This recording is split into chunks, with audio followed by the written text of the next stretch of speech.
పనిలోంచి తీసేస్తున్నాను, వెళ్ళిపో. ఏంటమ్మాయి గారు? ఈ రోజు నిన్ను పనిలోంచి తీసేస్తున్నాను, వెళ్ళిపో. అయ్య బాబు నేనేం తప్పు చేశాను అమ్మాయి గారు? మీ పాదాలు అట్టుకుంటాను, నా కడుపు కొట్టకండి. నీ కడుపు కొట్టం కాదు, నువ్వు అందంగా ఉన్నావు, అందుకే పనిలోంచి తీసేస్తున్నాను, వెళ్ళిపో. ఏంటండి అందంగా ఉన్నానని పనిలోని తీసేస్తారండి? భలే బాగుందండి. అయినా మీరు అందంగానే ఉన్నారు కదండి. నా అందం మీకేం చెరుపు చేస్తా అమ్మాయి గారు? మగవాళ్ళు కోతులాంటి వాళ్ళని మా అమ్మ చెప్పింది. ఏ క్షణంలో ఏం జరుగుతుందో ఎవరు చెప్పగలరు? అందుకే ఇంట్లో అందమైన వాళ్ళు ఎవరు ఉండకూడదు. ఓ అంతే కదా. అయితే ఇప్పుడే సింక్ చెట్లా తయారైపోతాను అమ్మాయి గారు. చాలా అమ్మాయి గారు. చాలదు, ఇంకా అసహ్యంగా తయారైతేనే అప్పుడు నీ జీతం పెంచుతాను. అట్టాగే అమ్మాయి గారు.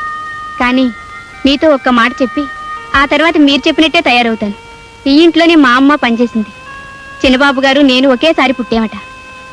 చిన్నబాబు గారికి పెద్దమ్మ గారి దగ్గర పాలు చాలకపోతే మా అమ్మే పాలిచ్చి పెంచిందట.